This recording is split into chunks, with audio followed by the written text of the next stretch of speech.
आज हम बात करने वाले हैं इंडियन स्टॉक मार्केट में आने वाले एक बड़े भूचाल की। क्या है वो वजहें जो बाजार को इतना नीचे गिरा सकती हैं?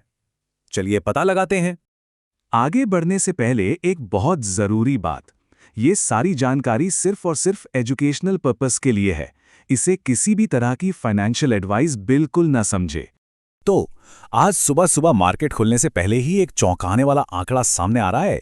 गिफ्ट निफ्टी लगभग 500 पॉइंट्स नीचे। जी हां, आपने सही सुना, 500 पॉइंट्स। ये एक बहुत बहुत बड़ा गैप डाउन ओपनिंग का इशारा है।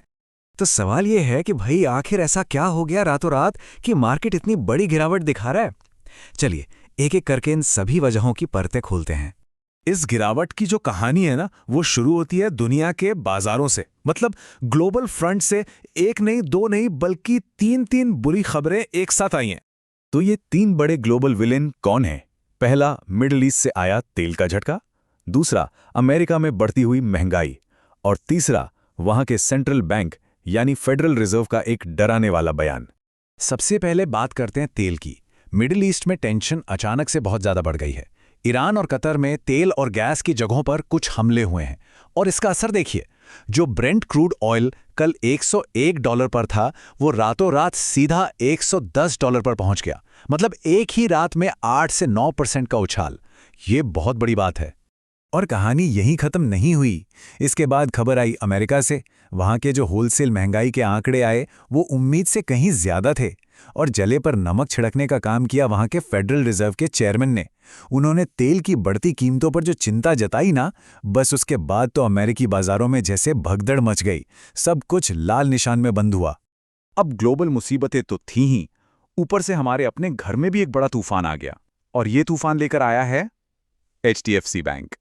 7.5%, 7.5% ये गिरावट आई है HDFC बैंक के ADR में, जो अमेरिकी बाजार में ट्रेड होता है। अब आप सोचिए, HDFC बैंक का निफ्टी में कितना बड़ा वजन है। अगर वो इतना गिरेगा तो पूरे बाजार का क्या हाल होगा। ये अपने आप में एक बहुत बड़ा नेगेटिव सिग्नल है। लेकिन इस गिरावट के पीछे की वजह और भी ज्यादा डराने वाली है। बैंक के जो पार्ट टाइम चेयरमैन थे, अतनु चक्रवर्ती, उन्होंने अचानक इस्तीफा दे दिया। पर वजह सुनकर तो सबके होश उड़ गए। उन्होंने कहा कि बैंक के अंदर कुछ ऐसा चल रहा था जो उनके पर्सनल वैल्यूज और एथिक्स के खिलाफ था। अब सोचिए, ऐसा बयान मार्केट में कितनी अनिश्चितता, कितना डर पैदा कर सकता है। तो ठीक है, खबरें तो बहुत बुरी हैं, पर अब देखते हैं कि इन खबरों के बीच बाजार के अंदर का डेटा क्या कहानी बता रहा है। बड़े खिलाड़ी, बड़े इन्वेस्टर्स वो क्या कर रहे हैं। कैश मार्केट के आंकड़े देखें तो एक पैटर्न साफ दिखता है। FIIs यानी विदेशी निवेशक लगातार 14वें दिन भी बिकवाली कर रहे थे, करीब 2,700 करोड़ रुपए की सेलिंग। दूसरी तरफ हमारे घरेलू इंस्टीट्यूशंस यानी DIIs, वो बाजार को बचाने में लगे थे और उन्होंने करीब 3,250 करोड़ की खरीदारी की। मतलब एक खींचतान चल रही है। और अब आते हैं सबसे दिलचस्प हिस्से पर। किसकी पोजीशन कहां है? देखिए, रिटेल क्लाइंट्स यानी हम और आप जैसे आम निवेशक, वो 16% नेट लॉन्ग है। मतलब उन्हें लग रहा है कि बाजार ऊपर जाएगा। और दूसरी तरफ है FIIs, वो 14% नेट शॉर्ट है, यानी वो मंदी करके बैठे हैं। अब आप खुद समझ सकते हैं कि अगर बाजार नीचे खुलता है तो रिटेल ट्रेडर्स के लिए आज का दिन कितना मुश्किल हो सकता है। अच्छा, ऑप्शंस का डेटा क्या कहता है? देखिए, 23,000 का जो लेवल है ना, वो एक बहुत मजबूत सपोर्ट है। मतलब एक दीवार की तरह खड़ा है, क्योंकि यहां सबसे ज्यादा पुट राइटिंग हुई है। और ऊपर की तरफ 23,800 एक बड़ी रुकावट है, जहां सबसे ज्यादा कॉल राइटर्स बैठे हैं।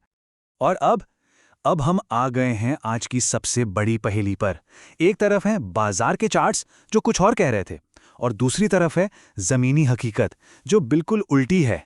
ये एक अजीब सी सिचुएशन है। देखिए, एक तरफ टेक्निकली बाजार मजबूत लग रहा था, 3 दिन से लगातार अच्छी क्लोजिंग, चार्ट पर एक बुलिश रिवर्सल पैटर्न बना था, RSI भी बुलिश सिग्नल दे रहा था, सब कुछ अच्छा। लेकिन दूसरी तरफ फंडामेंटल्स की दुनिया पूरी तरह से हिल चुकी है।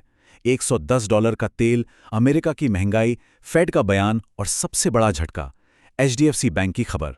तो आज का और शायद इस हफ्ते का सबसे बड़ा सवाल यही है कि जब एक खूबसूरत दिखने वाला चार्ट एक बहुत ही बदसूरत हकीकत से टकराता है, तो पहले कौन टूटता है, चार्ट या हकीकत? इसका जवाब तो अब हमें बाजार ही देगा।